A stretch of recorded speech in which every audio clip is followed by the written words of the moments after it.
Hi, I'm Kent Sorenson, Chief Technology Officer at Allonnia, and I'm really excited to be here with you today at this Department of Defense installation in California to talk about the surface active foam fractionation treatment technology for PFAS contaminated water. I've personally been involved in helping to commercialize this technology with the manufacturer, Epoch Enviro in Australia, for over 5 years. So it's great to have the chance to share with you some of the details today as we go through the SAFF 40 system. Industry continues to be a source of innovation that improves our lives, and the chemical sector is often a big part of that. PFAS is a really good example. It's a man-made chemical that's engineered for both durability and performance. So PFAS chemicals make our pans non-stick, they make textiles waterproof, and they make firefighting foams extinguish fires. But that same durability has created an environmental challenge. The carbon-fluorine bond in PFAS molecules is one of the strongest in chemistry, meaning they don't break down naturally.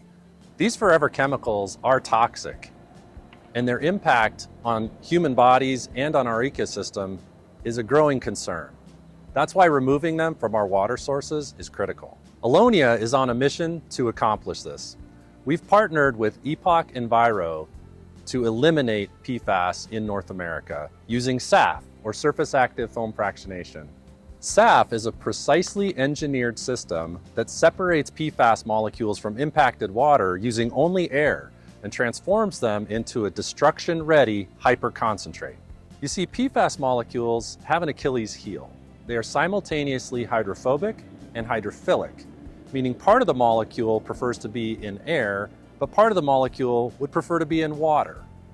As a result, these molecules naturally adhere to gas-liquid interfaces where both parts of the molecule get what they want.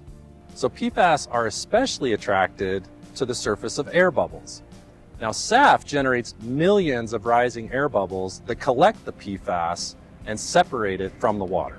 Now, as you can see, the SAFF 40 system is a complete wastewater treatment plant in a 40-foot shipping container. So let's go take a look at how the system works. The control room allows for complete automated control of the SAFF system.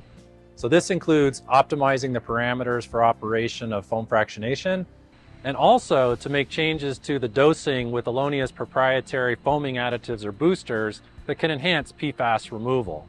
What's also built into the system is 24/7 telemetry so that the whole system can be monitored and even operated remotely to minimize the need for on-site operator supervision. Water enters the system here through a simple 3-inch cam lock fitting. This system is capable of handling high total dissolved solids, total suspended solids, total organic carbon, and even metals. And as you can see at this particular application, no pre-treatment is typically required. That means the installation and setup of a SAFF system can really be plug and play. And these systems can treat groundwater, surface water, drinking water, industrial wastewater, and even landfill leachate. Now at this DoD installation, we're treating groundwater that's being extracted from this well right here. So about 10 gallons per minute is being pumped 24/7 into the storage tanks located over here. And then once we have enough water collected for transferring to the SAFF, we pump it over there and start primary fractionation. When water first enters the SAFF, it goes into a holding tank near the inlet. When the holding tank fills enough that it can then go into a primary fractionation vessel, it does so automatically. At this point, primary fractionation is initiated. During that process, air now enters into the PFAS contaminated water to form a foam that's going to remove the PFAS from the water. Once the foam is removed, the water that remains in the primary treatment tank is the treated water. It will have greater than 99.9% of PFAS and PFOA removed and now can be discharged to meet whatever regulatory requirements are in place at the site. The PFAS are sequestered into a foam that rises to the hood at the top of the primary fractionation vessels and then drains to a tank at the far end of the unit where it's concentrated for further treatment. The water that remains in the primary fractionation vessel is now treated and can be discharged for downstream use. At the end of each of these batches of primary fractionation, we will now have achieved about a 5 to 20 times concentration factor of the PFAS contaminated waste. That concentrated foam fractionate will now be ready for secondary treatment in the next stage of the process. Another feature of primary fractionation is that foaming additives, or Allonnia's boosters, can be automatically added into the process using a dosing pump. The type, dose, and timing of the boosters can all be customized for total PFAS removal or short-chain PFAS removal for a specific application. While we love the simplicity and the elegance that primary fractionation provides in producing clean water and starting the concentration process, one of the key differentiators for SAFF is the patented multi-stage fractionation technology. The way that works is once primary concentrate is formed and collected at the tanks behind me, after enough of it is produced to fill one of these two tanks, it comes back into here where we do a secondary fractionation process. You can see that we have a different geometry in the tanks here, and we also apply vacuum so that we can really dry out the foam and achieve the maximum concentration factor. So typically we're going to get an additional 100 to 1,000 times more concentration when we run it through secondary. On top of that, this unit can actually be operated in the tertiary mode as well. So once we accumulate enough secondary concentrate, we can fill this tank, run it one more time, and that's how we can achieve anywhere from 100,000 up to even 1,000,000 to 1 concentration factor for most water types. The primary product of SAFF treatment is, of course, large volumes of treated PFAS-free water now. But the concentrate also has to be collected in much smaller volumes. So those are collected in the tanks on this end of the unit. So here's where we collect the primary fomate over on that side. And then once it's been through secondary fractionation, that's collected right here in this smaller tank.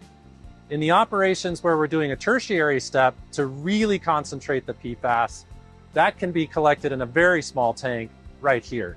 So you can see that because foam fractionation creates such a concentrated PFAS waste, only very small tanks are required in order to store it before destruction and disposal. Each of these tanks is also equipped with a level so the operator can very easily see how full the tanks are and when they need to be emptied. This can also be seen from the control panel on the other side of the unit or through the remote telemetry. Once the contaminated water has been through secondary and tertiary fractionation, that hyperconcentrate is collected for appropriate disposal and destruction.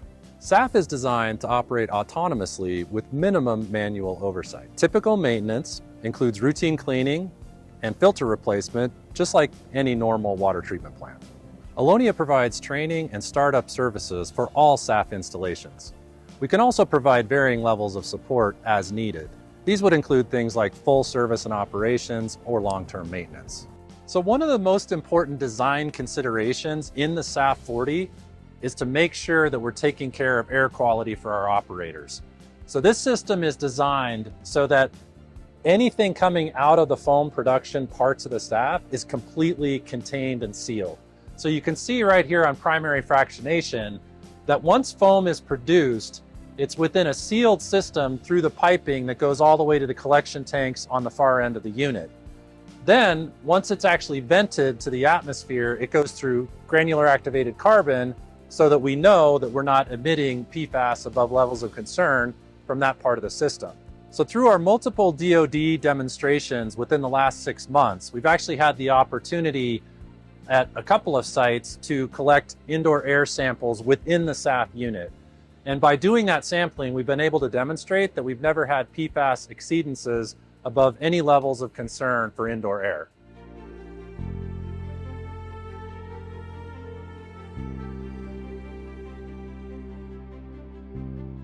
At the former Wurtsmith Air Force Base in Michigan, SAFF was paired with Revive Environmental's PFAS Annihilator unit to provide closed-loop, on-site PFAS removal, concentration, and destruction. During this ESTCP-funded project, the SAFF unit treated more than 700,000 gallons of PFAS-impacted groundwater and generated only 400 gallons of fomate that was destroyed on-site using supercritical water oxidation, or SQO.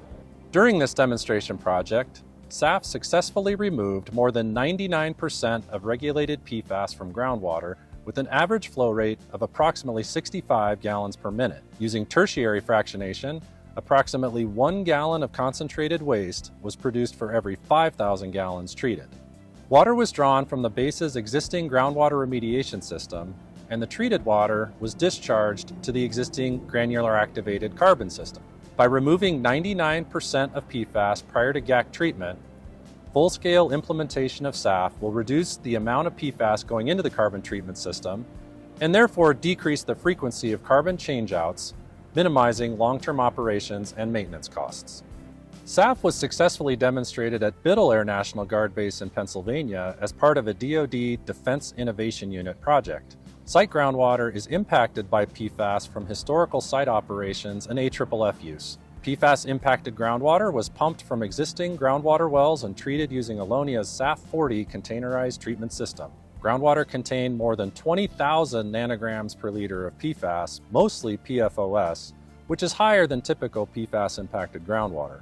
Multiple different settings and foaming additives were tested over the 6-month demonstration period. With the optimal settings and additives, more than 99% of PFOS was removed, and more than 98% of the total regulated PFAS were removed. This project demonstrated the effectiveness of SAFF in reducing waste volumes. During the project, more than 4.2 million gallons of PFAS-impacted groundwater were treated, and the PFAS were concentrated into only 149 gallons of foamate, representing a 177,000 times volumetric concentration factor. This small volume of PFAS concentrate was sent to several innovative technology partners to test novel destruction technologies that would permanently destroy the PFAS contained in the foam. SAFF proved to be a cost-effective and sustainable technology to remove the bulk PFAS from groundwater and reduce the reliance on granular activated carbon, thereby greatly lowering the amount of waste produced.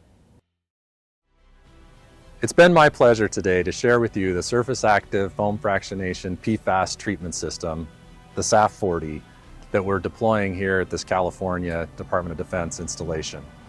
These systems have now been deployed at a number of DoD sites, as well as a variety of commercial and landfill sites to treat PFAS-impacted groundwater, surface water, and landfill leachate. The SAFF-40 is now a commercially available, off-the-shelf treatment technology for PFAS-contaminated water.